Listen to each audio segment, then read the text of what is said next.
Maybe we need to talk louder. Well, we just, for the library, it's kinda loud. Yeah. We're like, do we ever Even if we're a quorum, we can't declare the meeting open Because until we were the only. legal people starting started. time. Right, Yeah. for a meeting that didn't exist, wait, For it's next 45 week. minutes. I Never was been at- a week early I before, was at, yeah. good for me. I want points That for was that. fun. Maybe panic. She walked in, I'm More sitting over cars there, there I'm than like, there are what people. is she doing? I have this calendar that I have Having to a sort of meeting. read them on and have it in front of me constantly, and I look at it 20 times a day. No, I Three or was- four no, I was disgusted looking panicking people because came I was out. running late, because I got, We're in 4-H. so I had We to were like, in 4-H. She changed. I did, just to be clear. So we But I was informally like, I'm decided gonna to be late. abolish the board. Great, I got here 6 minutes late, I'm like, nice. You thought they'd already had the meeting. That's the right attitude. Yeah, that's absolutely the right attitude. A lot of meetings in the world. Pity they didn't have a quorum, then it would have been thorough when they Well, it would've been abolished the formal, board. yeah.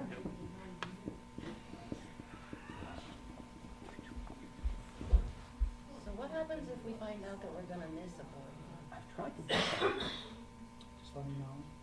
tried to. Three people are here tonight. Oh, December 18th is mine, so. Because we've Okay. reached the number 15, Okay. where David bought historically speaking, tickets to find for a the smaller, Patriots game. We've a never smaller been. inner group. And I looked and I'm like, Begins to run things. he's like, oh no, Because it's we're repetitive. going. Finds it easier to meet. Oh, heck yes.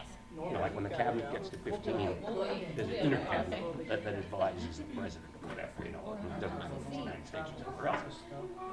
How far did you go? Oh, What's yeah. next? I mean, but we've been to that point for some years, and there's no,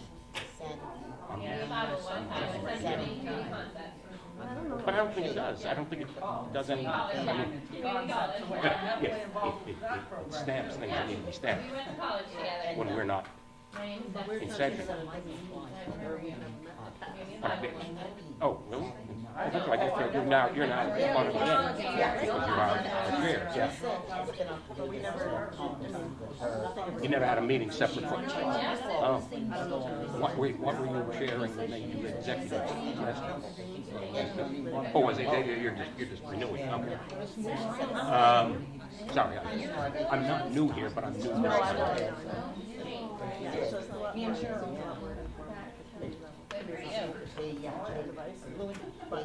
Yeah, somebody has to say, okay, we're having a meeting. Or, And there's not so much. when I'm sorry. We're trying to keep it short. Yeah. At least on the education. Do we need, I mean, you're on the executive, do we need a separate policy committee, or should that be what the executive committee does? That's what I wondered. You're not convinced one way. Aaron, do we need a separate policy committee, or is that what the executive committee does? I mean, I know we have this coming up, but I don't have a strong opinion, Yeah. except that too. fewer Getting on the turnpike. meetings, committees, the better. I mean, and I've just been assured that the executive committee barely meets. Right. Well, I mean, as far as I went over that. No, That is a So- thought, and though, policy- like the policy committee could That's be when the for, first or time. essentially being one If of we were to the argue that That'd be a that's long ride what to the do. board, Yeah. in some sense, is about, right. then why not make the executive committee the policy committee? Get up early. I'm an early person. I am No, too. that's actually a really good Unless the idea. people Yeah, that- I mean, I don't think, Executive committee is, Yeah. but I'm Well, not but- sure but- that includes policy. Right. We need more committees in this world like we need. and then it represents each standing. Well, that's what I'm thinking, and there it is. And therefore, 2 or 3? each standing The committee third one. Yeah. in some way has something to say about policy. Because policy is what the board Exactly. does. And not that you can't have anybody new on that committee, but presumably if it was the executive committee, everybody would have the tenure to experience, which is an Like Mark was amazing thing. saying, it's probably just worth going through, If- and what's the definition of. Yeah. If necessary, I'll raise that. Yeah, Because maybe, yeah. maybe. No, 'cause I don't think it's a bad idea. Because I mean, you know, we don't necessarily have to go with everything that appears on an agenda. We can just say, Wait, it's what? not necessary. Well, there's an agenda point here. No, I'm just kidding. Yeah, exactly. Exactly, yeah, it's people like you. Well, Tribute, what do you wanna see after tribute? See, I'm missing that first education meeting. Are you not taking Private bail. That's simplified. Yeah. Here we go. That takes care of that problem. Easy now. All right, well, I that'll kept trying to get into the hurry. barns, but it was Do we have anybody, so do we rainy. have anybody who has volunteered to be vice chair? Semi-volunteer. Do we have anybody whose arm has been successfully David was twisted? doing fire muster. Okay, And but then I only went the one, last so- night. I was As far as I know, wondering yeah. most of the time. That should be easy.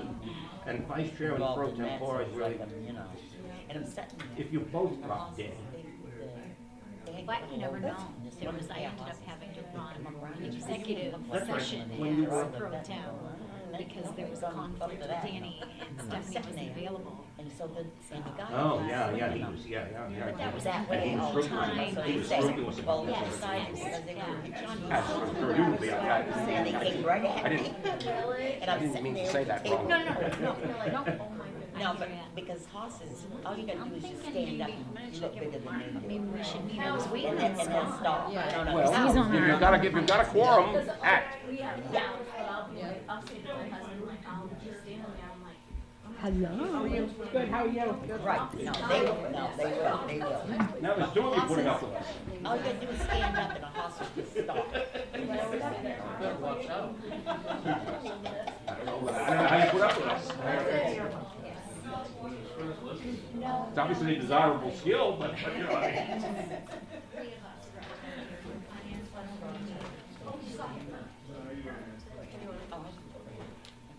He was up there for us to look at. I was just discussing, we were just discussing with the chair, perhaps instead of having a policy committee as a committee, perhaps that should be a duty of the executive committee, which logically represents all of the others, and is concerned with policy, which is the central. I'm just opposed to more committees. It's voluntary. But is there any obvious reason why I couldn't raise that as a possibility? No. Because that would be one fewer committees. That's only, well, that's a Well, And at least one member of the we'll executive. put it in as a committee, then maybe the executive committee chooses to sit on it, and that's one thing. We'll at least divide it out so we have. I don't know. So it's its own, so it's not still with I still, personnel I think it still needs to be a standalone committee, Oh, I see what you mean, yeah. versus being bundled into everything else. Could we unbundle it and simply direct it as policy should be a matter for the executive committee? Could we unbundle it that way, and therefore not have it appointed another committee? Okay, we just have to rewrite the proposal for the first reading, would have to be amended and. I'm gonna raise it, because I'm actively opposed to more committees of any kind, yeah, anywhere, not. But that said, the next one, as far as I've been on board, is that I don't believe so. There. I think they meant back at the beginning of it would COVID. be a new, it would be a new policy for and not a new. But that's not necessarily a bad thing. Hi, how are you? Good, thanks. Scott, I didn't know Scott was representing.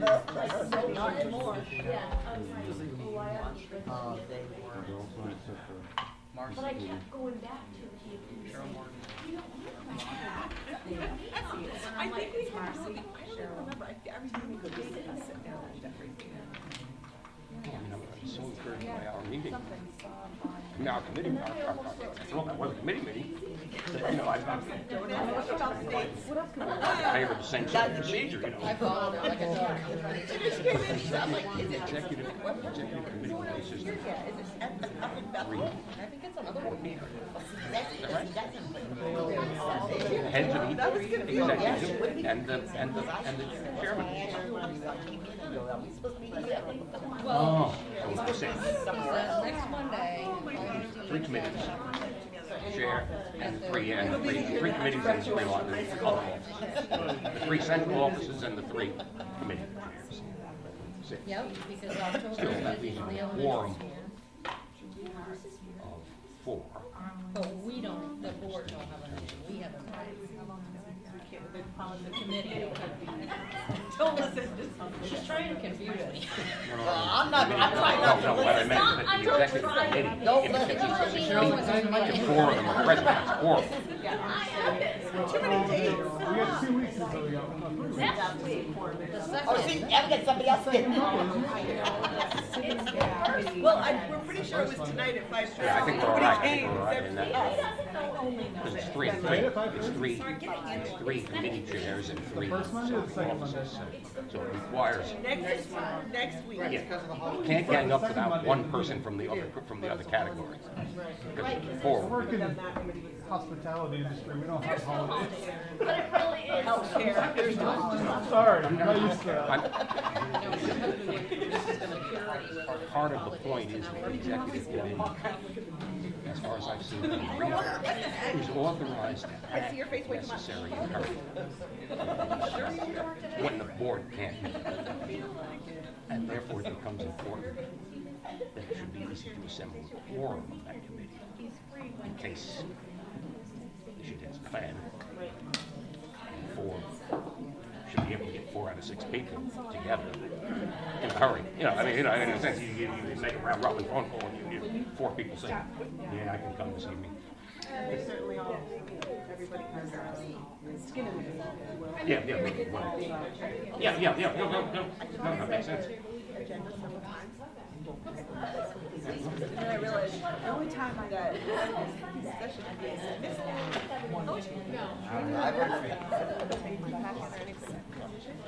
I should know this drill by now. Could you bring me one as well? I have a calendar, but Thank you. so it doesn't do me any good when I'm, Very helpful. it hangs on the wall like they used to. Is that what the phone you're calling me school with? I know. Not in my Rotary phone? You're great. I always know they're going to come Oh, out here, Is so there I a say reason hi. it's in yellow or just But I have, making sure? It's exactly. That's the way it's always been done. All right. Oh, No, I don't. This isn't like a formal one and that's I already brought mine. Exactly.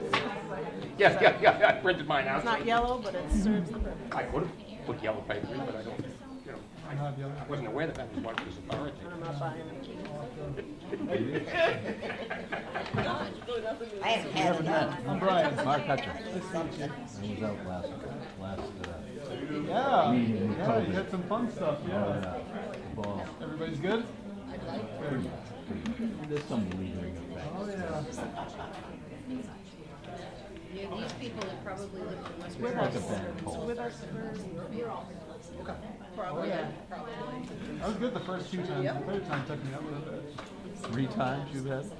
I've worked with people. Like, I'm gonna have to step in. Yeah. Did your family get spared or everybody went down? The first 2 times we all got it, and the third time was just like,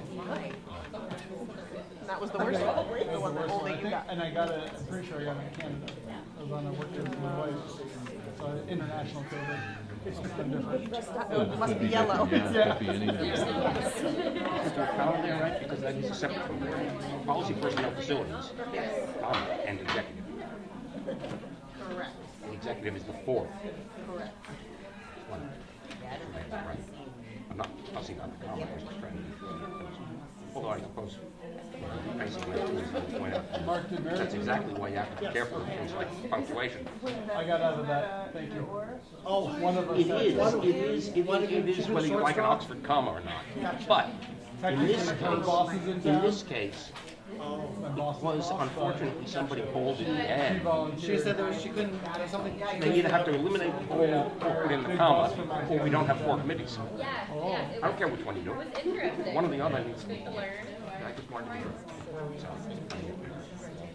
They went over like the chocolates, they said It's like a it's all half done. 1, 2, 3, but they definitely need a little bit of technical ability. Really? Besides Duchess? Oh, really? Yeah. Yeah. He was 2 years ahead of me, his little brother's a year behind me. That's what he said. He's like, I think we had him sandwiched. Yeah, no kidding. So he's working for Harvard Mortgage? We're refinancing. Yeah, so he came over and he's like, oh yeah, I grew up in Prescott. And I was like, hey, you're about the same age as me, which is about the same age as me. So I asked. Oh, too funny. Thank you for always keeping us posted. I just show up For me anytime. and when I'm not doing. How you doing? No, I do. Yeah. That's what everybody wants. Not horrible when the dog comes. Got it on Audible. I don't think I'm with Destiny on this one. That'd be a great idea. Just an audio, whatever. Passed along, or for some reason you give it to me. New to the board. Gee, thanks. Your voice after. When's the test? Oh, it'll be popular with some of Peppered throughout the year.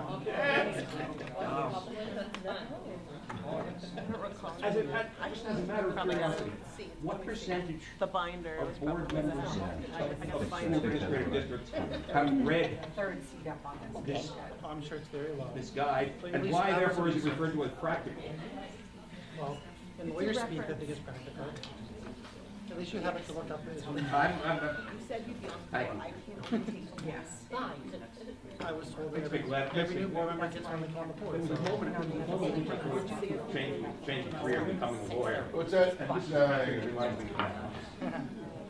Actually, the reason I gave it up, just when I realized that the world was almost now online, along with reading books. And I thought, no. Put that coffee much closer and drink it. We can share.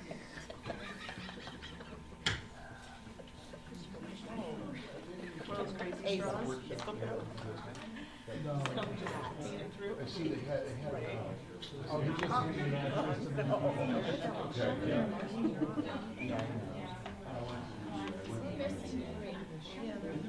They control. That's good. Yeah. Paul, Stephanie, and Meredith. Yeah, the tough time in your community. Yeah. Security, you know. After Columbus Day, I have spare time, but until But I assume that one that applies equally would be. Good evening, everyone, and thank you for coming. Would you please join me for the pledge of allegiance? I pledge allegiance to the flag of the United States of America, and to the republic which stands one nation under God, indivisible, with liberty and justice for all.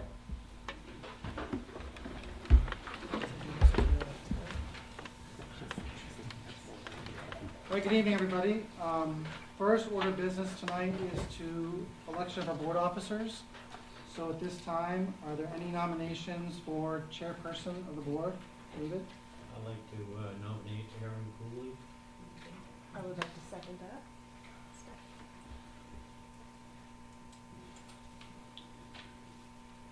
Is there any discussion?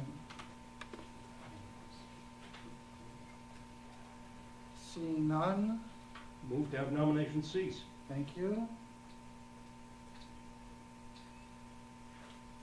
Do you have a second on that? Second. Anywhere you want. Thank you, Stan. And now we'll vote for Aaron Cooley as board chair. Unanimous, thank you.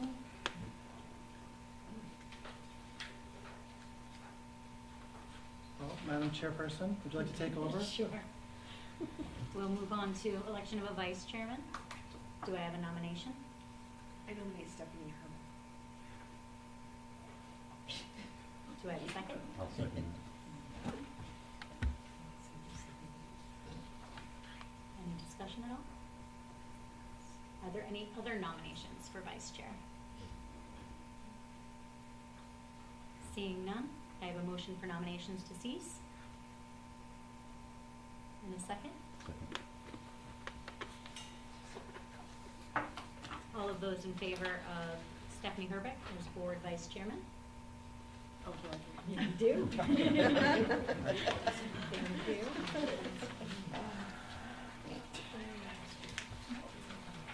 Now for election of vice chair pro tem, do I have a nomination? I nominate Marcy. I'm gonna go right ahead and give that a second. Any discussion? Any other nominations for vice chair pro tem? Seeing none? Nominations cease. Thank you. Second it.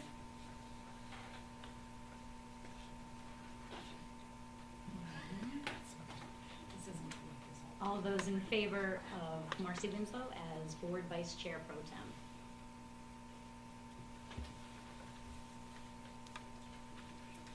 The next order of business is action on minutes. To see what action the board wishes to take regarding approval of the minutes from the meeting held on August 21st, 2023. Do I have a motion?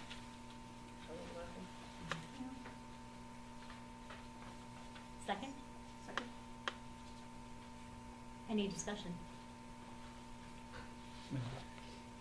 Before we vote, there was one correction on this line, from the minutes last time on item number 6. There was no fill-in as to who seconded the motion. It was Mr. Bartlett. So we just had to correct that. So it has been corrected in the packet of tonight. It was not what was emailed to you originally. So that was the only edit. Other than that, everything is there. It just, the minutes had a first name and a last name. And so that has been corrected. So what's in your, tonight on paper is correct. What came on email on Thursday was edited. So just so everybody knows that that was updated. Thank you. Any further discussion? Seeing none, all those in favor of approval of the minutes from the August 24th meeting? And I will abstain because I wasn't here.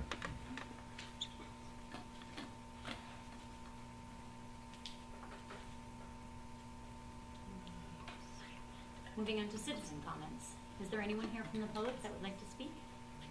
Colleen? Yes, I am Colleen Raymond from Bethel, and I started something last month that I was not quite prepared for, so I'm a little more prepared this time. I spoke very briefly, but I'd like to expound on my comments, and then I have 2 citizen comments that I'd like to see make the agenda for further conversation. And I thank you for your time and your consideration. Can everyone hear me okay? I don't want my comments to come off as finger pointing or critical, although someone should take responsibility moving forward, because there's room to grow and better serve the students. It's all about the students, everything and every decision. It's posted on the SAD 44 website and in the superintendent's office. And so going back to what I was talking about last month is that I think the hiring process for coaches should be more transparent. The current system is neither consistent nor transparent. And I'd like to elaborate and share my story. I was a middle school coach for 4 seasons in a row, starting spring track 2021. I did cross country, I did Nordic, and then spring track again. I figured I'd be the cross country coach again in the fall of 2022. So my season, my first season, spring of 2021, just coming out of COVID, I filled out 1 application and never had an interview. I was offered the job via telephone, and during the track season, when I asked, how do I get feedback? How do I know about the performance appraisal process? Gail White said, I'm watching, I'm there, and I hope that she was. Given that I was getting good feedback from parents and athletes, I was anticipating good feedback from Gail and others as well. I expressed interest verbally and via email that I wanted to be the middle school cross-country coach in the fall. That summer, I was offered either the middle or the high school coach position. I chose middle school. I like that age group. And then I went on to coach Nordic skiing and spring track that same year. Fast forward to the summer of 2022, I reached out to Gail on August 2nd.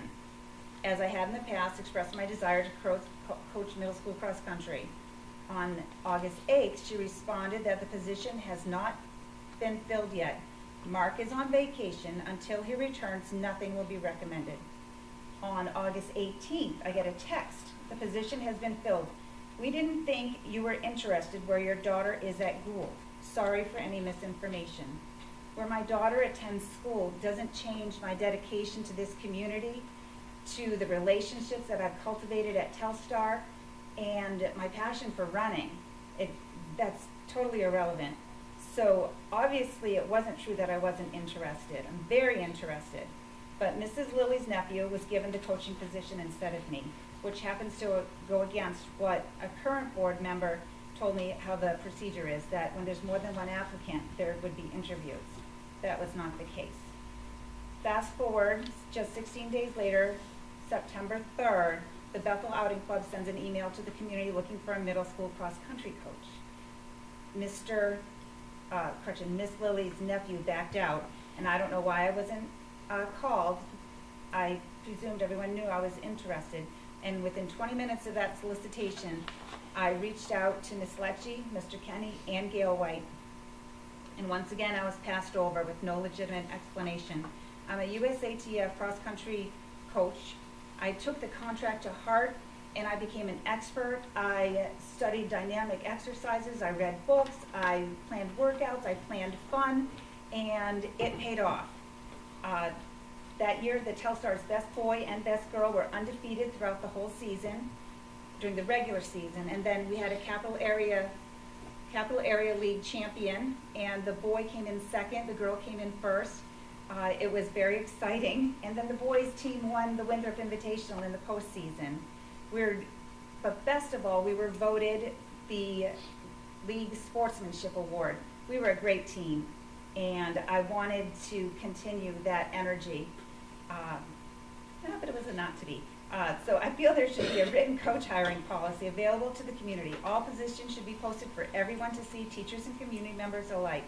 Everyone should be able to see who the coaches are and which spots are vacant. Which brings me to my second citizen comment. There's no high school cross-country team this fall, and not for lack of a coach. I offered to coach. I had already been CPR and first aid certified, took the mandatory classes, and confirmed with the state that my credentials are still valid. This time I received an email from a board member citing MPA rules that actually don't apply to cross-country, or for skiing for that matter. There's nothing in Maine Principals Association rulebook that prohibits a small team from participating in what would be referred to as exhibition races. Cross-country is not part of the heel point system, like soccer or football or field hockey. There will be no sanction placed on this district if the team did not complete the season. That was one of the fears, being such a small team. Cross-country is exempt from Appendix Z rule of the MPA, and the only thing jeopardizing the future of the team is not having one.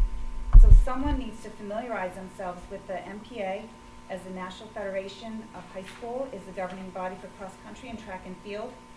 And it makes me wonder what when I say you, it's the great big you, what are we telling those two students that wanted to run, that you're not worth it, that your mental and physical and social well-being is not as important as the soccer team or the field hockey team? And it's not a budget issue, as the budget was there. I'm pretty sure the budget's made a year or more in advance.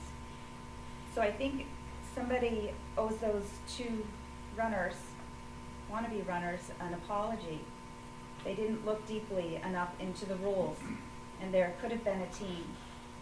There's no fear of losing the accreditation like you might if you were a soccer team or something.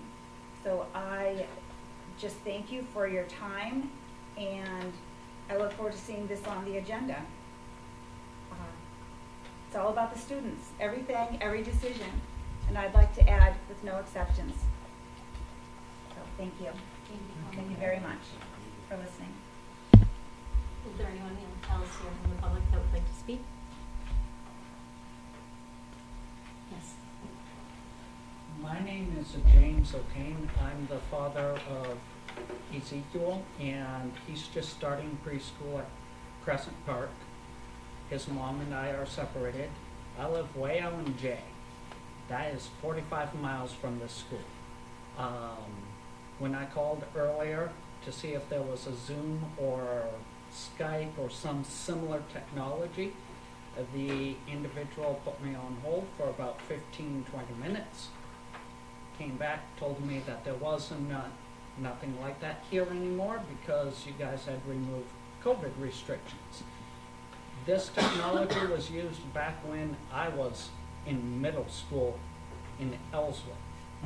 So I know the technology exists to do a free online for the parents, especially ones that are divorced and have to travel if they want to attend.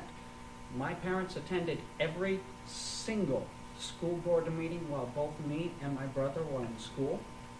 Mind you, yes, they lived in the same town too, but this is old technology. I don't understand why we don't have it. I also am curious, how would I find out what books you folks have available for the students, including in their classrooms?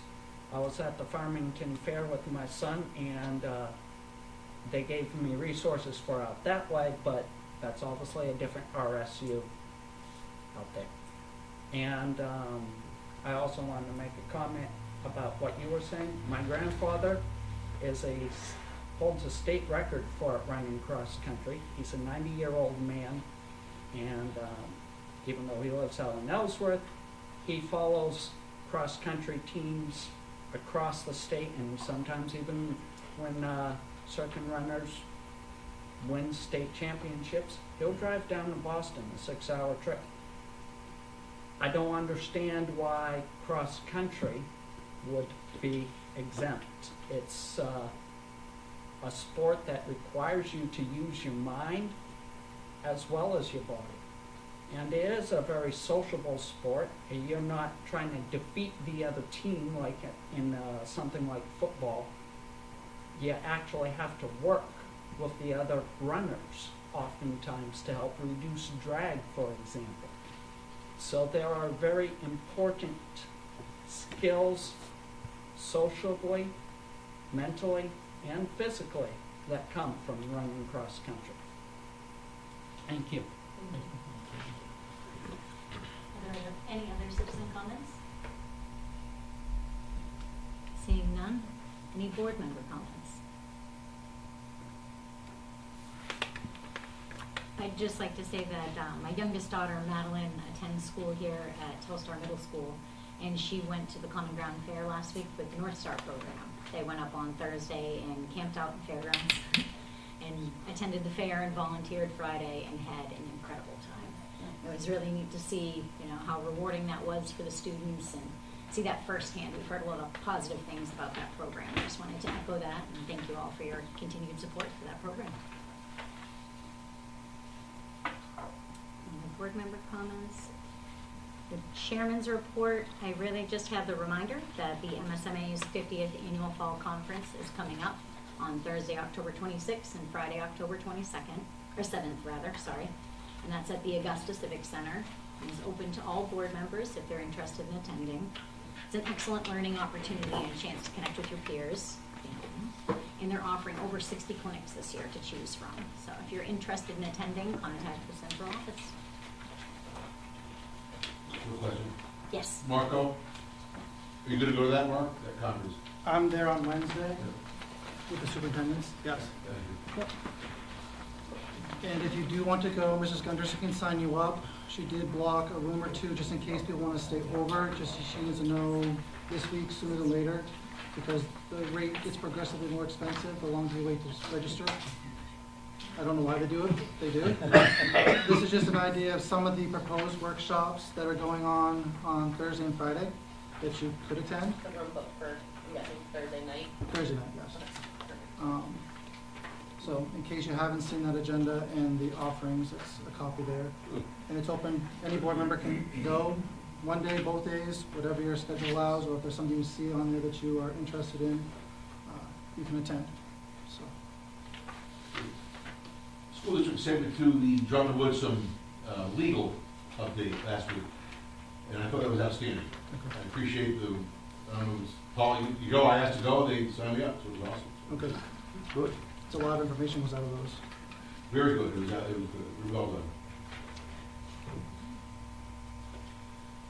Next order of business is upcoming committee and board meetings. Our next board meeting will be here at Telstar on Monday, November 6th at 6:30.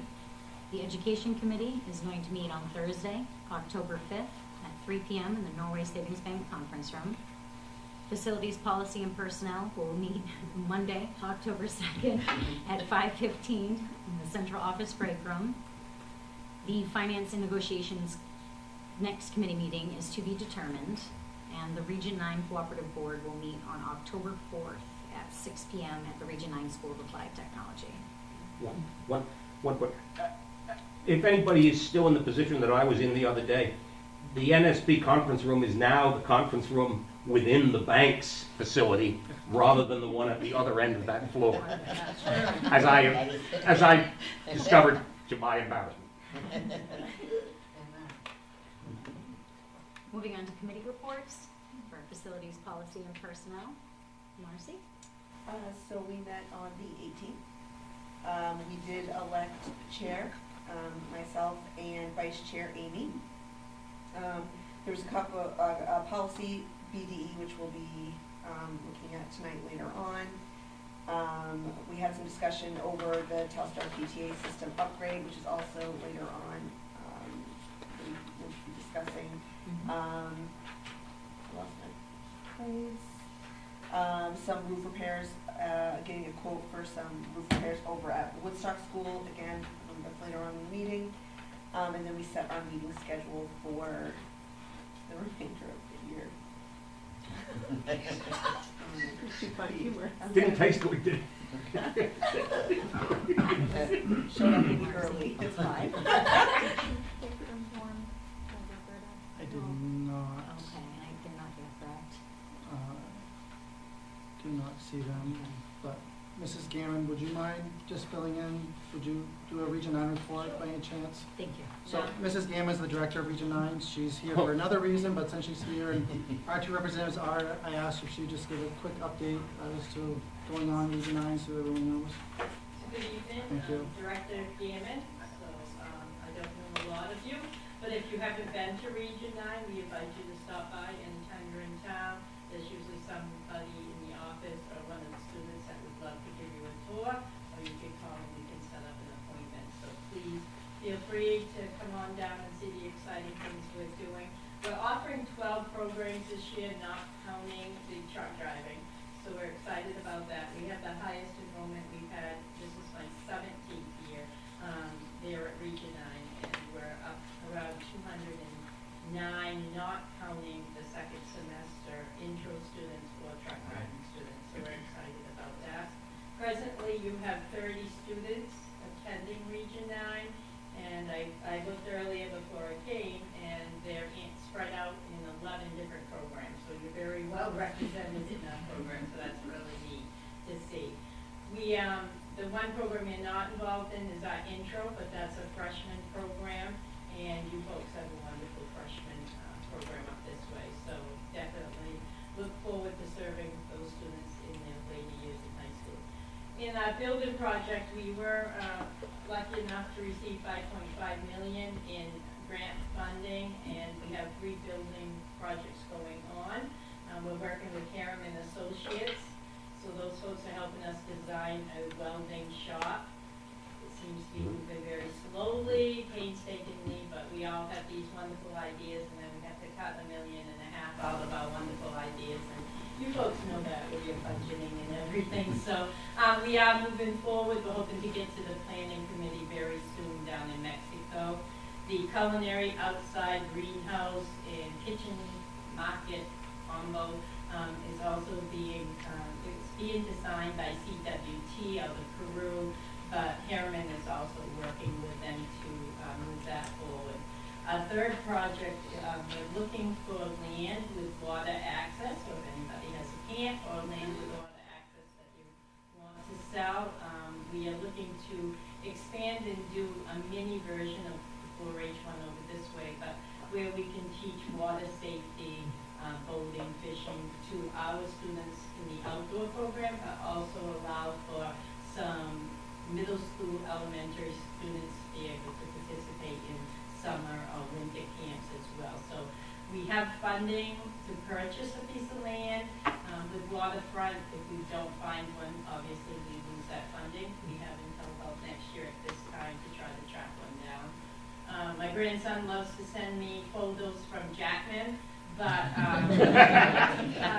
we really need it fairly close to Region 9 so we can get there in a day and return. So he always keeps sending them to me, and I go, no, not good. So definitely, we're excited about what we're able to see for the future of Region 9, as well as serving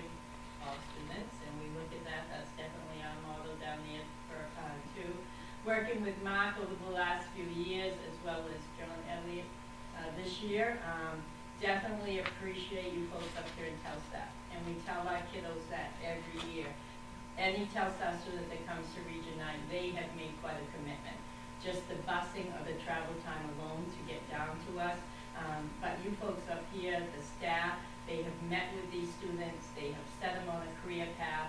Very rarely do we get a Telstar student that chooses not to continue in a program. So we're very fortunate on that, and we're always willing to accept anyone that Telstar has recommended for a program. So pat yourselves on the back, you guys are doing a great job up here with these students.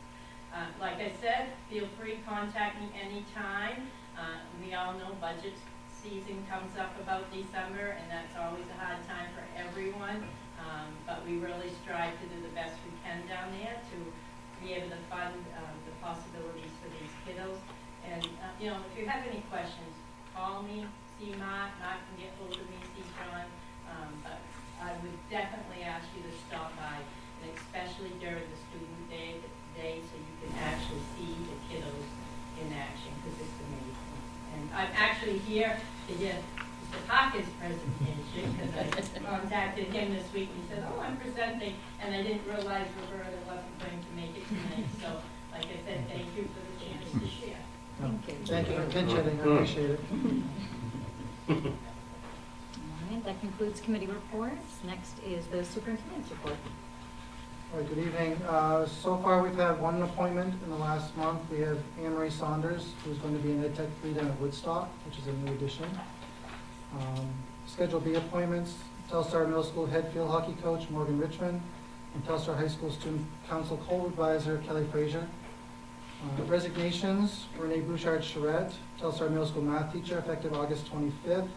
And Clyde Crockett, maintenance worker, is retiring, and his effective date is November 30th, 2023. So we wish him well. It's not going to be the same without him around, but we'll have to adjust. A few other things I forgot to mention last month with the opening of school and projects that were done.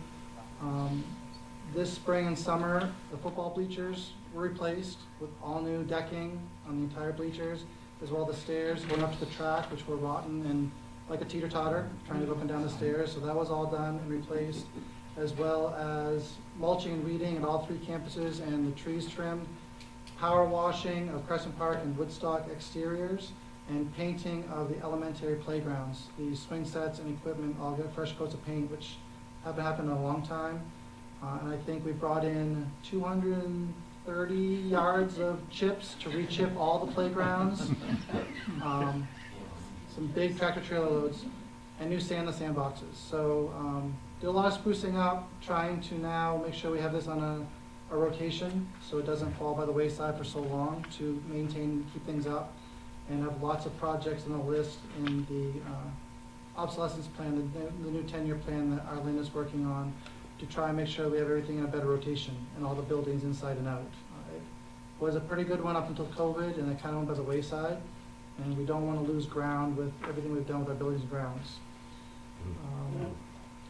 As we said, MSMA conference registration is coming up. Destiny and I both attended a Zoom recently for the people attending the delegate assembly.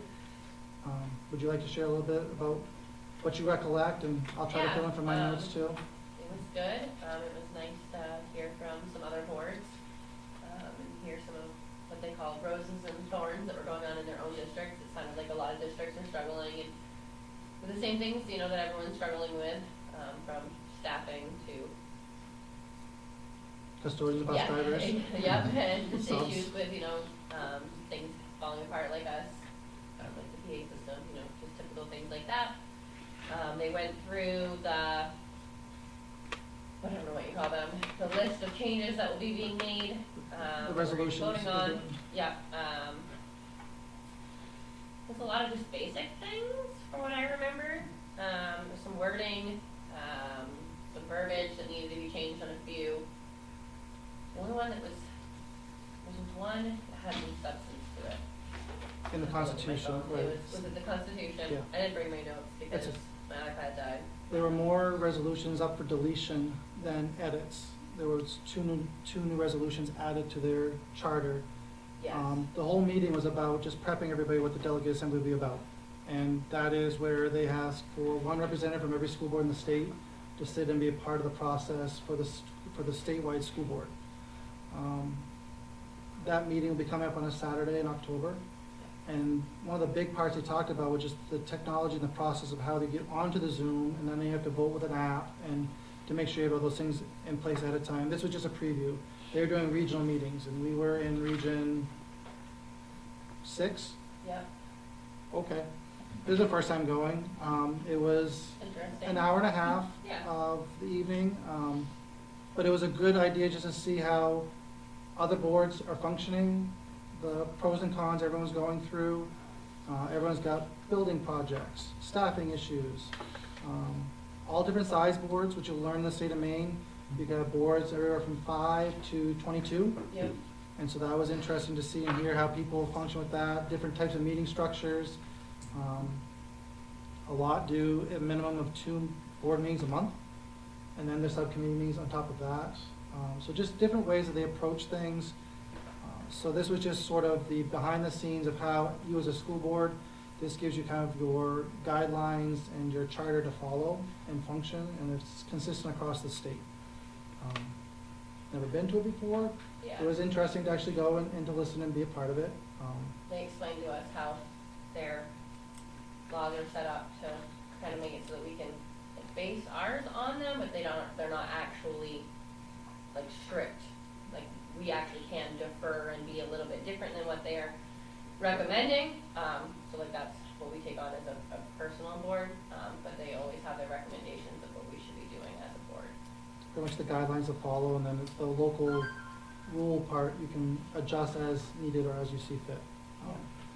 So I believe David is attending that as our delegate. You guys voted on before, and Destiny's the alternate.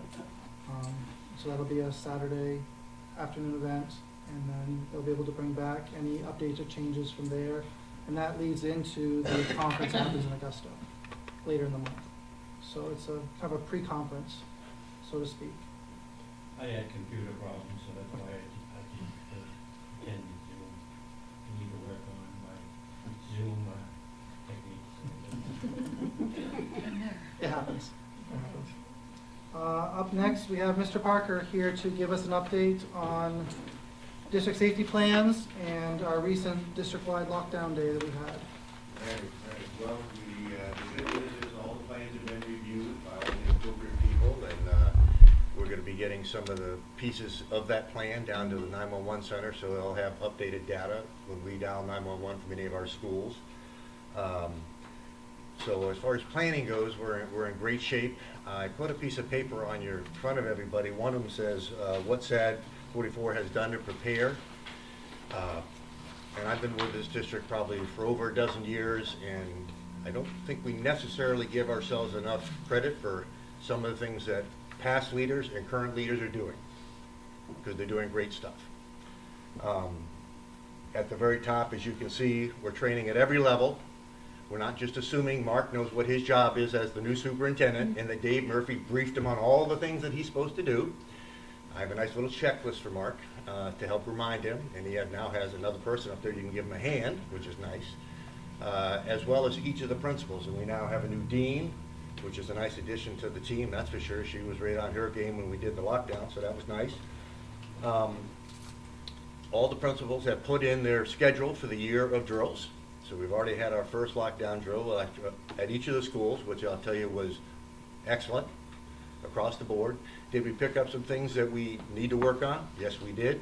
PA system is probably the #1 issue in the district, which you folks already know about, and has been for years. It's not a new problem. But as far as executing based on that challenge, we're all about mitigation and overcoming those issues. We can't just say, well, it doesn't work, so we're out of luck. Each of the principals has addressed those issues within their school to deal with the lack of a reliable, loud PA system. Reunification is on track. Sunday River's been trained. We're going to be training the team here at the high school, middle school, I think next Friday actually. One of the things that we I'm not sure the school board found out, but last year, we have a lot of windows in a lot of our classrooms, predominantly over at CPS, that are about that big, and they're just regular glass. So we put a film on there this year, which will allow those glass windows not to be broken out. Will a bullet go through it? Yes. But you can't hit it with your elbow, reach in, open the door, and away you go. And we hardened each of the front doors in all the buildings, and we have a plan for future hardening of other windows that possibly are a little more vulnerable. But we for sure hardened at least the main entry points within the school. Swipe access, we have all of our first responders that are coming with, that are carrying weapons, have a swipe card. They also have the key access code, and they know the number to the Knox box. So there's no reason for them not to be able to get in, that's for sure. Because we've created redundancy. Our panic buttons work and a bunch of other things. It was interesting, this particular lockdown drill, I had a role player with me, and I didn't intentionally tell him to go to a blind spot. I just had him lay down in a certain spot. Unbeknownst to me, it was a blind spot in our camera system. Same thing happened at CPS. And I was like, well, I guess the good news is we now know where there's 2 blind spots and where we need to put 2 cameras to adjust, which was one of the things that kind of came out of it. So overall, we're really doing well as far as preparedness and leaning forward to what we got to do as we move forward.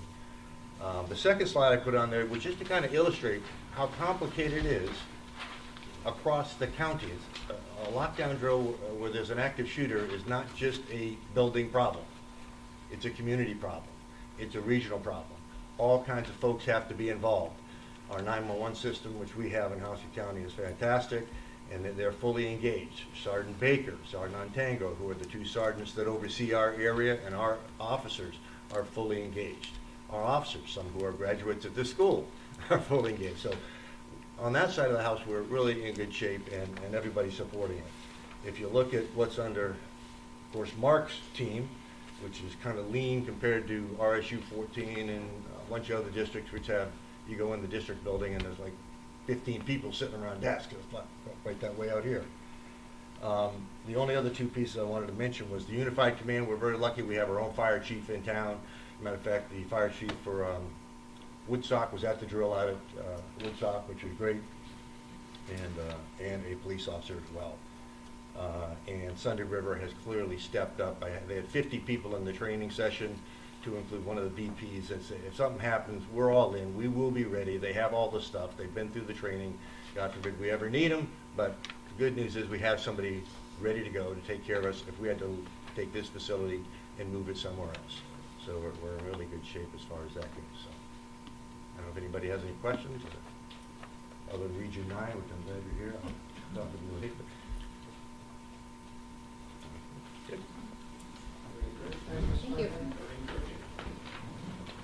And I will say, our staff and students now, we've been practicing this, as Scott said, for over 10 years.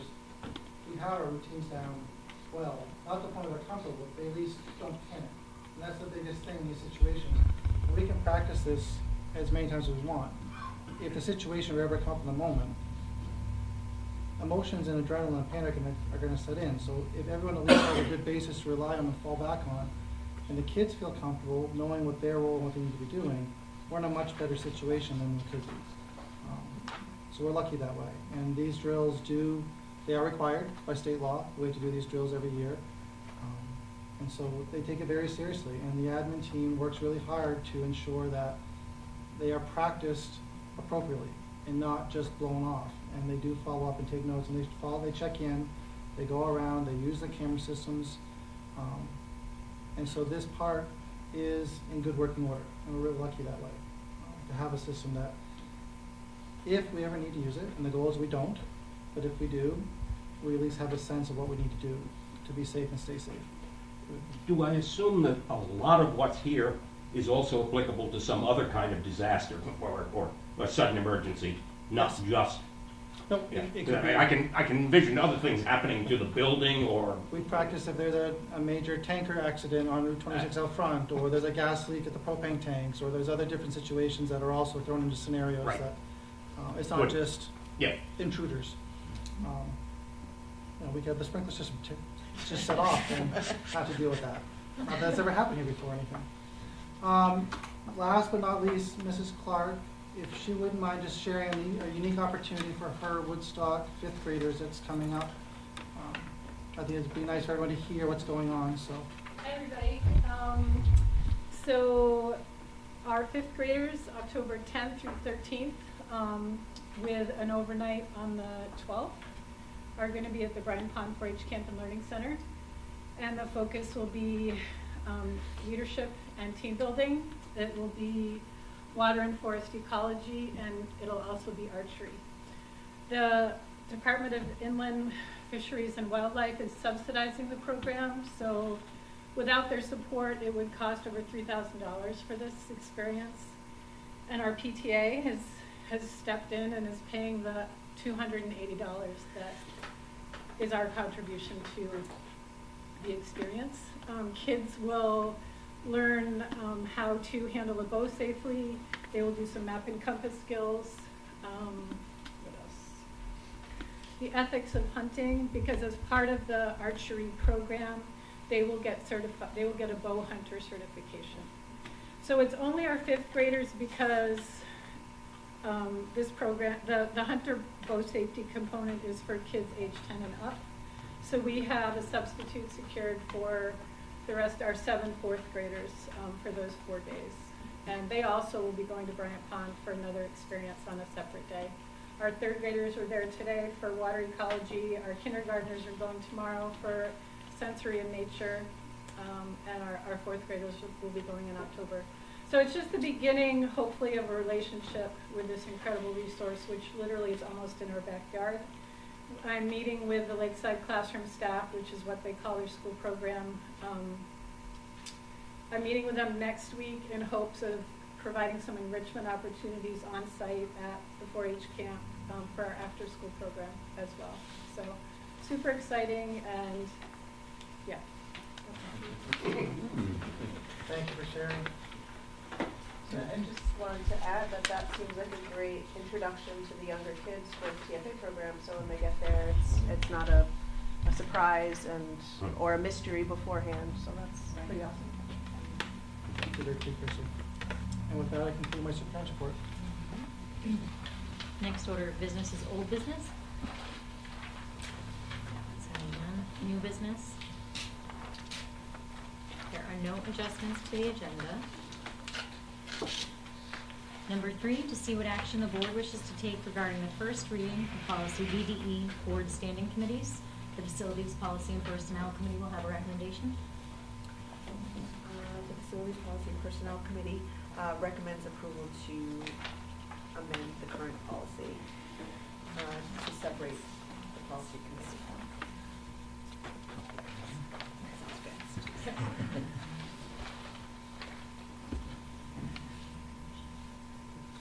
So we talked about this at the last board meeting a little bit, that over the last probably 4 or 5 years, policy has been dwarfed by facilities, and so it has not had the due attention it needs to, and we are behind in a lot of our policy reviews and getting up to date, and just making sure, not just looking at the new ones that MSMA sends down, but also just our own review of our own policies. Some in there have been standing since 1998 or 2002 and 2004, since the last time they were reviewed. Doesn't mean they need to change, but it is good always just to make sure you get eyes on and make sure that our policies support the practices we're doing and back our teachers and our administrators up, and make sure that our kids are getting what they need to.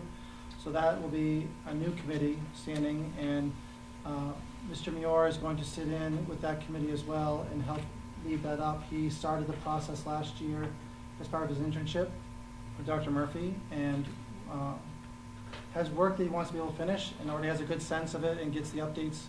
So he is going to join and be part of that committee as well with the board to make sure that the work progresses. And so the goal is, once we get through our second reading at our next board meeting, if the first reading is approved, is that once that is a new established committee, you will see a chunk of policies coming each board meeting to try and make sure that we can go through and start the process. It's not going to be done this year, but we're going to start and work our way through the policy manual to make sure that it is updated. So that's the goal. We do not need a second. Is there any discussion? I only ask, obviously, policy is important, because obviously, in fact, it's what, as I understand it, the board does, to a certain extent. So I do wonder whether instead of creating a fifth committee, policy should be a role of the executive committee, given that the executive committee effectively represents all the other committees and is presumably close to the center of what the board does. That's just an alternative thought. Thank you, David. Any further discussion? It seems like you'd have to take a close look at what the purpose of the executive committee is before you could assign that role to it. I'm not sure that that is a role for the executive committee. I don't know. We'd have to look at it. I agree with Mark, that the whole idea of the executive committee, I find a little bit going the wrong direction.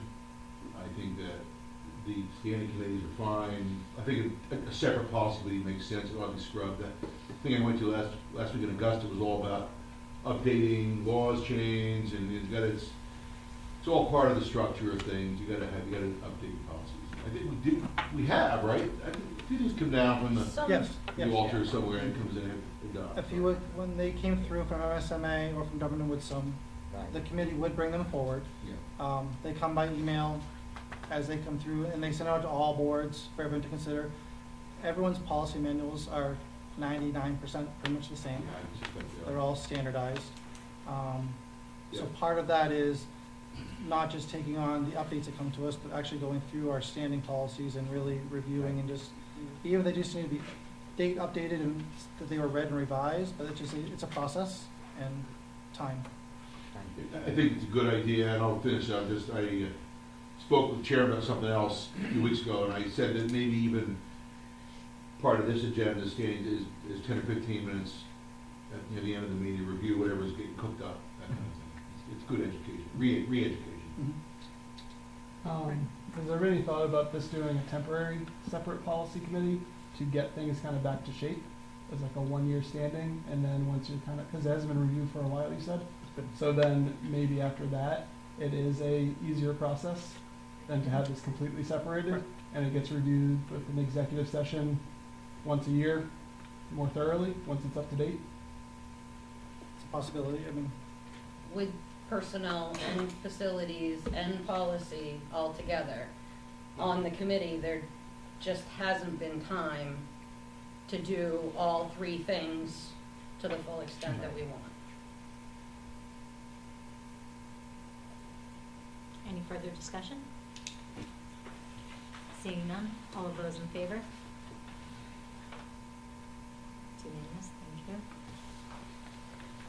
Number 4, to see what action the board wishes to take regarding the approval of the superintendent's nominees for TPEG facilitators of Melissa Poston for the Telstar Complex and Gina LeBoy for CPS WES to be paid the TEA contract rate for additional hours worked for the 2023-2024 school year. so in the past, we've had facilitators who have helped with the teacher evaluation process as far as professional goals, SLOs, and the format that they would go through. Over the summer, we had a revision of our evaluation system for staff, removing the SLOs, which were those student learning outcomes based on either an assessment or a state test or different test results. The state changed the law, which removed that piece.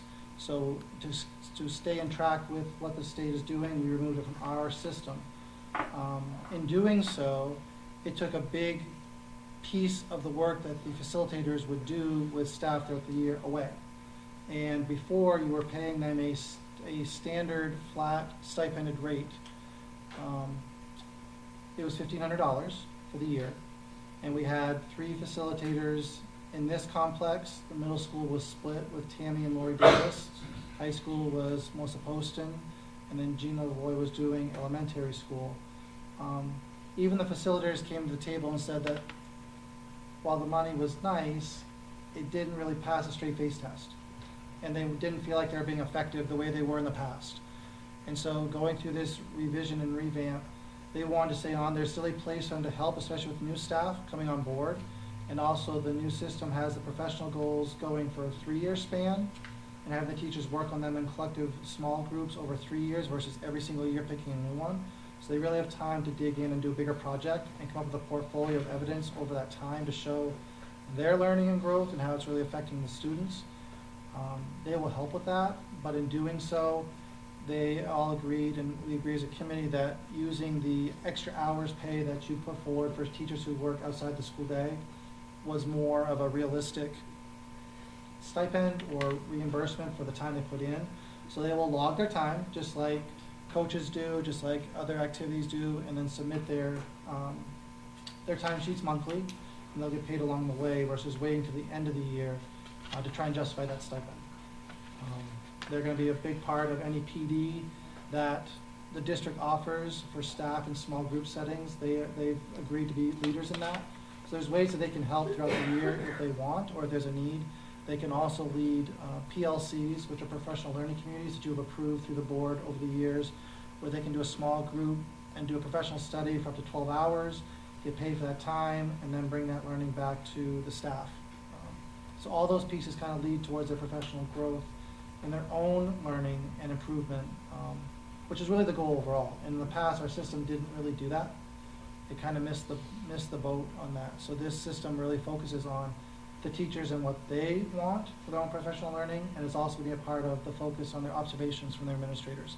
It's all going to be tied together into the same system. So it should be much more effective, and something we've worked at. And both Shelley and Tanya worked on this throughout the summer to really make sure that the system matches the needs and also progresses the district in a way it needs to be going for the teacher's sake. So that's the big change. So we're going down to just 2 facilitators, one for this complex and one for the 2 elementary schools based on what they're doing. Everyone feels that that's plenty of need and coverage, and they can do individual meetings if they need to, or they can do staff meetings or whole group. Do I have a motion? Oh, I have a question.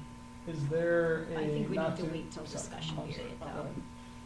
Move that we approve the superintendent's nominees and the new payment rate. Do I have a second? Second. Discussion? Brian, thank you. Is this a not to exceed? I'm assuming it was budgeted for $1,500 originally before Yes. the change. Is there a not to exceed, or who's approving the amount of hours they're allowed to put in? We've never, even when they were doing this by hourly, they turn hour sheets, it will be way under, so. I know it's coming from a good place, Yeah. but just in case Yeah. something comes No. up. Okay. We can't go over the budget. Got it. Any other discussion? Seeing none, all of those in favor? It's unanimous, thank you. Number 5, to see what action the board wishes to take regarding the approval of the superintendent securing a bid to replace the failing Telstar PA system for an amount up to $48,500. The facilities committee will have a recommendation. The facilities committee recommends approval to replace the failing Telstar PA system for an amount up to $48,500.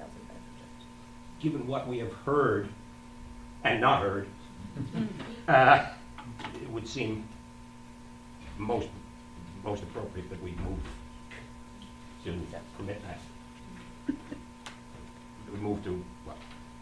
We move to approve this superintendent securing a bid to replace the building and to proceed up to the amount of $48,500. We don't need a motion or a second where the facilities committee has a recommendation. Ah, okay, even though it says motion, second, and vote, okay. Beg your pardon. No, it's quite all right. Yes. Thank you. Discussion? David? So we're still gonna look at other bids that might be coming in, not to exceed 48,500. Correct. So I have 2 as of tonight, and I have a third one. I have a Zoom meeting tomorrow with a third company. So I have 3 different offers. And following our most recent lockdown drill on Thursday, we introduced a Woodstock as well. And so we may need to look at expansion of this project beyond Telstar. I've looked at both hardwired and at the committee's recommendation, looked at a wireless option. And so I have those two quotes so far. The first quote, the wired quote, is right now the most expensive. And the wireless option right now is actually under that same amount. Waiting to see what the third one is tomorrow. We have a facilities committee meeting on Monday to bring to the committee, and then hopefully move forward from there to have a comparison. The goal is to do this as quickly as possible, because especially in this building, it's only getting worse, and it's more than just a communication issue, it's a major safety issue. Major. And now we have more than 50% of this building cannot have regular communication through the PA system. So it is scary. It's very scary, and it's only getting worse as time goes on. And so trying to make sure that we can get this addressed sooner than later, safely, but also financially responsible, is a goal. And so, yeah, so I'm hoping, David, that by Wednesday or Thursday this week, I'll have the third quote and can bring those funding to the meeting, and we can move forward. And obviously it needs to be done, it's not a question of that, but if it needs to be done in 2 schools, is that double that cost? And if so, where does that money come from? Well, the Woodstock one was new, after we already started this process for Telstar. Okay. But depending on which way the committee goes, potentially there's enough in this quote to still be able to do both systems at both buildings. Woodstock wouldn't require as much. Smaller buildings, so it might be possible to do so. Both systems have what an a la carte system where you can always add on other pieces.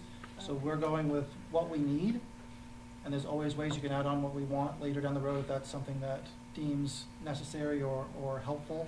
But right now, the biggest thing is to be able to have communication and safety in the complex. So that's where we're starting. Thank you. Did they give you any time frames? So the first one, the New England Communications, the original one that we had, which is the ceiling of 48.5. They said those materials are in stock. Their biggest thing is getting somebody up here and trying to do it, and they were hoping, I was pushing for end of October, they said by Thanksgiving. Sooner the better. The wireless one that I have a quote for so far would take 2 to 3 weeks to ship, and then we would install. And all it requires is mounting brackets to the wall and having an outlet to plug into, and it will be functional.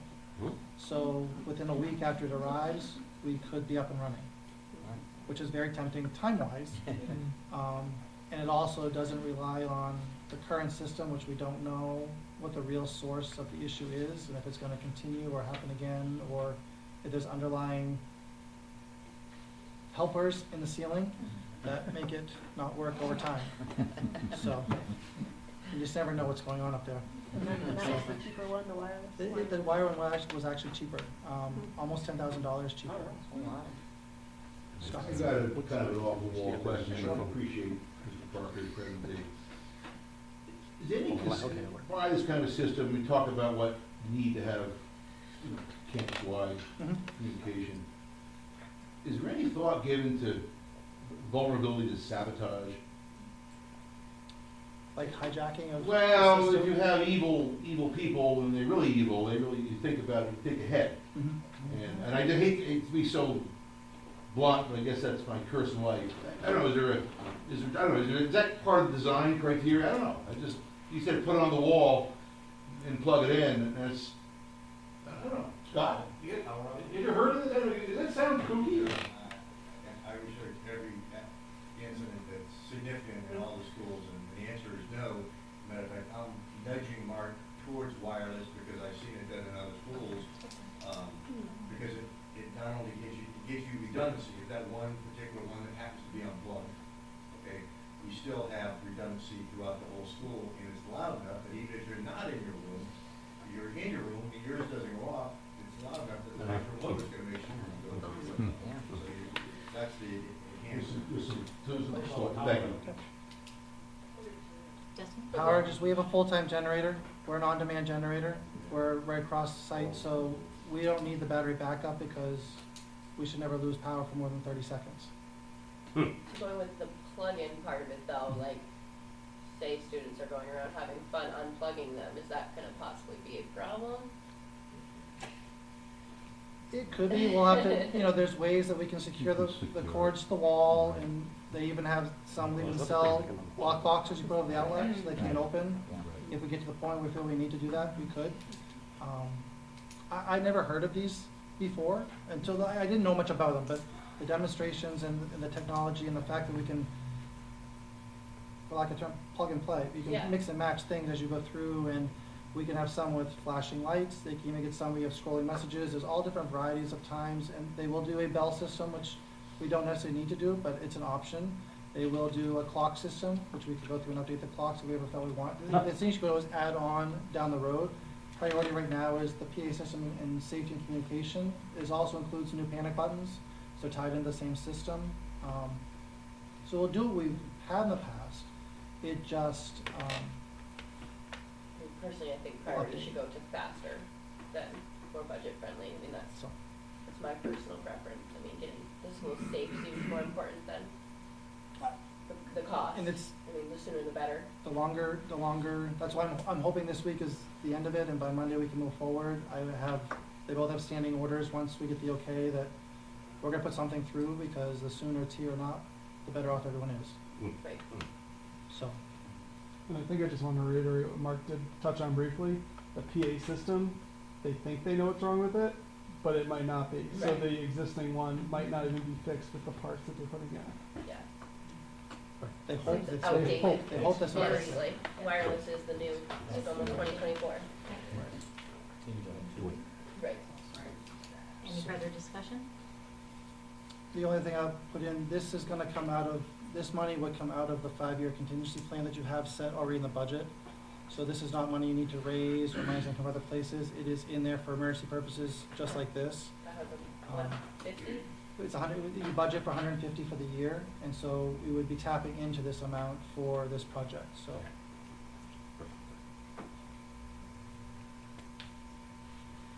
Any further discussion?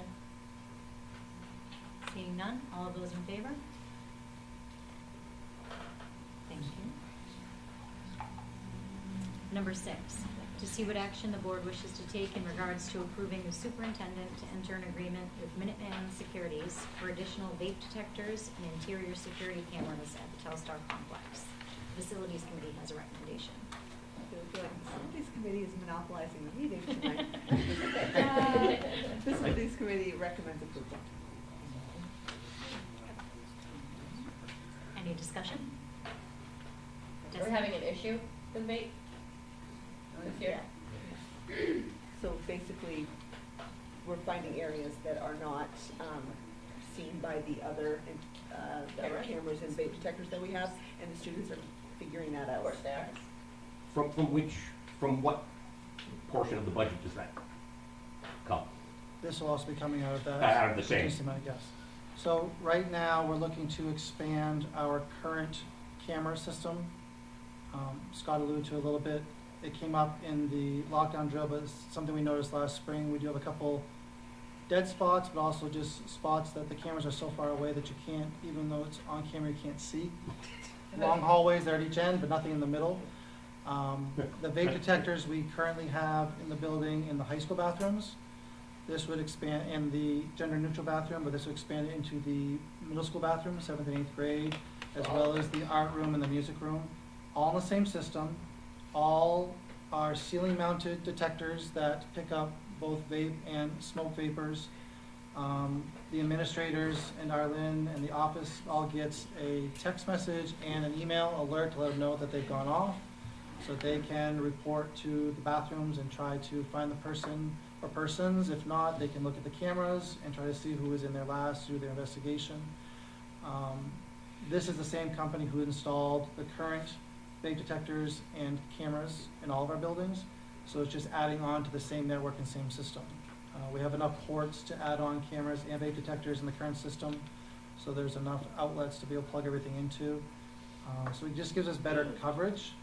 It's unfortunate that it's needed, but it is, and it does make a big difference. The administrators could not get a handle on these things without this technology in place. It's impossible. It's still tricky even with it, not gonna lie, but it allows them to try and crack down on it And it helps to support all the other kids who aren't doing it. Not to have to deal with it or be going around the building with it. So it's just a continuation of that project. This is a quote, and this is a project that was supposed to be done back over the summer. It did not get done over the summer. It was on their end of things. They one project manager handed off to another project manager, and it didn't get followed through on. So we had all this in place back in the spring and the summer. And I thought it was gonna be done in August, and here we are almost October, and we're still waiting. But this will allow them to act on it and to get a tech up here. They said they could do it in a couple days, and it will be done and running. If it's already budgeted, why are we considering it now? It was not budgeted. But it was going to be done outside. Yeah, we're using last year's contingency money. Thank you. Now it's this year's. So I missed it, so you said all of the bathrooms will be covered in the locker rooms after Locker this? rooms are not because Lockers it's are not. too big. We'd have to put in multiple. So right now, the only bathrooms that are not going to be included are the 6th grade bathrooms. Is there a reason for that? We haven't had issues in there yet. Well, yeah, because they haven't noticed it's the only one. We can always add into next year's budget, just Okay. trying to stretch the dollars where we know we have issues already. Okay. And the public bathrooms upstairs by the gym are locked up during the day, so we don't have them in there. So these are just all the spots that have been pointed out where they're going to now, where they know that there aren't detectors. So. Does the detection of particulates in the air activate the cameras, or the cameras always sort of, motion based? The cameras are running at all times. They record based on motion. They'll record anyway. They'll record up to. Is there any link between the sensor and the camera? There's not. They're two different systems. So on top now. Yeah. Here. So they get the alert. They can pull up the cameras, and at least go back and timestamp and look where they're at. Thank you. So sure. I'd like to make the motion. I mean, like the superintendent, it's unfortunate that we have to do this, but it sounds like we have to do it. So move to approve the superintendent to enter into an agreement with Minuteman Securities. Any further discussion? Seeing none, all those in favor? Thank you. Number 7, to see what action the board wishes to take in regards to approving the superintendent to enter an agreement with IRC, Industrial Roofing of Lewiston, for initial inspection of roof repairs to get a final quote for the project. Initial testing is $1,500 to assess what else is needed. The facilities committee will have a recommendation. No wonder we get problems with them. Facilities committee recommends approval. To facilities committee. Yeah. Discussion?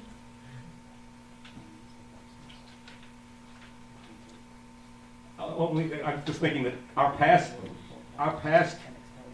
chief of maintenance, one of the short list of things that he was appalled by when I went on a tour with him was the roofing. So yeah, This it's time. came up this summer when at the Woodstock School it was noticed that one of the roof drains over the library was clogged and it was rotting the fascia board out. So upon trying to figure out why that was happening, they inspected the roof and found that there are some cracks and there's a protective membrane over the entire surface of that part of the building that has either cracked or peeled away and exposed the building underneath. So this initial inspection is to look and see how extensive that damage is and to what means it'll take to actually repair it. If it's a repair versus replacement, very different budget items. But that is going to happen first. So they're going to come and do that initial inspection and see to what degree the repairs need to happen, if they are repairable, and go from there. And so there are at least 3 different sections where it is cracked and the membrane is either peeled away or peeled back. They did an inspection. We have some photos to see that. They're hoping they can patch and replace temporarily, but we need this to really know exactly what's going on and to see what's happening. Just Woodstock? Just Woodstock. Do they have a time frame on when they're gonna come out and do this, initial testing? We're hoping this week. If not this week, then next week. So it's on the list for them to go to.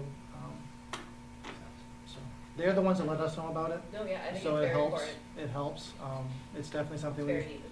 you know, want to make sure we get it taken care of before the weather doesn't allow.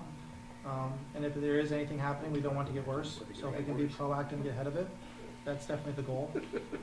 So, and it's only on the section beyond the gym, the academic wing, the flat section down on the bigger kid end of the building.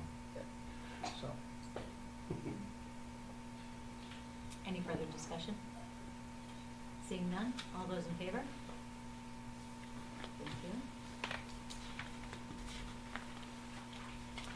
Number 8, to see what action the board wishes to take regarding approval of the curriculum director and superintendent for recommendation of curriculum leaders for the 2023-2024 school year, TMS, ELA, and Lori Davis. Thank you, Marcy. Do you have a I'll second. second? Thank you. Discussion? Last month, you approved all of the curriculum leaders in elementary, middle school, and high school. This was the one that was unfilled. Lori Davis has agreed to step up and fulfill that for this year, so that's why it's coming separate in this month. So it's just the last one to be filled in. She'll be working with the middle school ELA department and Shelley Mogul as our curriculum director. I would just add Laura's wonderful, so she thinks she'll do a good job. So. Any further discussion? Seeing none, all those in favor? Thank you. Number 9, to see what action the board wishes to take regarding approval of the appointment of John Elliott Jr. as the district's affirmative action officer for the 2023-2024 school year with a stipend of $1,500. Make a motion to approve. Thank you, Tammy. Second it. Thank you, Cheryl. Discussion? So this is a role that, for us to be in compliance, we have to have an administrator in this position. John has been doing this. John took over for me in this role. Prior to that, it was Jolene Littlehale. This will be John's last year in this role. We're transitioning, and Shelley Mogul will be filling in going forward, but she's not had the training yet. So this will be kind of her internship year with John, and so that she can get the proper training with Drummond and Woodson, so that she's in place.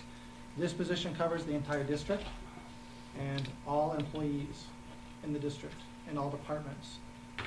So this person is the one who is tasked with, if there is a complaint or any kind of labor violation or issue, they do the investigation.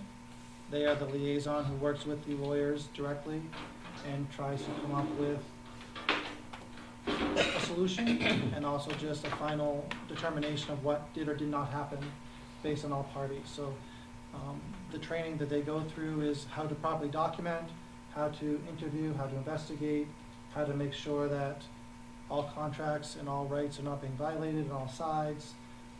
It's also in the past been tied with Title IX, which is also a branch of this, where all Title IX violations also fall under this umbrella.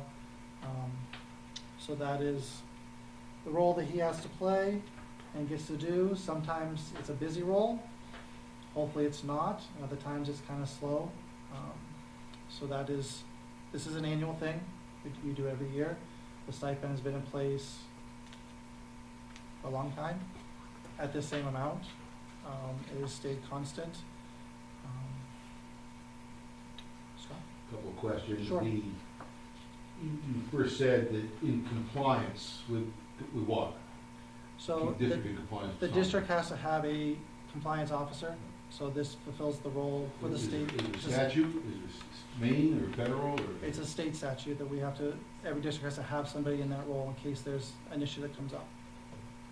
And then you use the word complaint, but that's a broad topic. Is there a certain area of complaint that you decide this goes to this person that's been designated, or is it It's usually complaints in the area of equity or? some, it could be equity, a lot of times it could be around performance evaluations, it could be around somebody who feels that they are being wrongfully discriminated against or harassed in the workplace. It goes against kind of labor law violations that would come up. The Title IX side of things is the equity, not just in sports, but male versus female. So it kind of falls into all of those. It depends. I can't give specific examples, but it depends on the situation that would come up, that prior to the lawyers getting involved, he would start the initial investigation, and then if it deems that it needs to go further, then Drummond and Woods would be brought in. And What would distinguish a complaint given to the affirmative action officer versus a, say, just a labor grievance, a grievance of violation of a collective bargaining agreement? Is there a difference, or is it always this guy that is the arbiter? And we could talk more at a different time, and I don't want to sent you some questions. I don't want to right? misspeak, right, I Yeah, don't want to let's- misspeak, so. Committee sometimes, fine. In the past, what I've experienced is that it's a separate, if this goes above and beyond, if the contract unions can't settle anything, or if they ask for him to step in as a neutral party, then he comes in and would do the investigation and take that to the next level. I'm fine for now, I'll vote for the motion, thank you. Thank you. Any other questions? Seeing none, all of those in favor? Thank you. Number 10, to see what action the board wishes to take regarding entering into an executive session for a periodic review on the goals of the superintendent of schools, Section 1, MRSA 4056A. So moved. Thank you, Scott. Second. Thank you, David. Any discussion? All those in favor of entering into executive session? Thank you. The only individuals that can be present for executive session are the board members and superintendent. And the only matter of business that we will attend to after the executive session is adjournment. So we'll now take a 5-minute recess.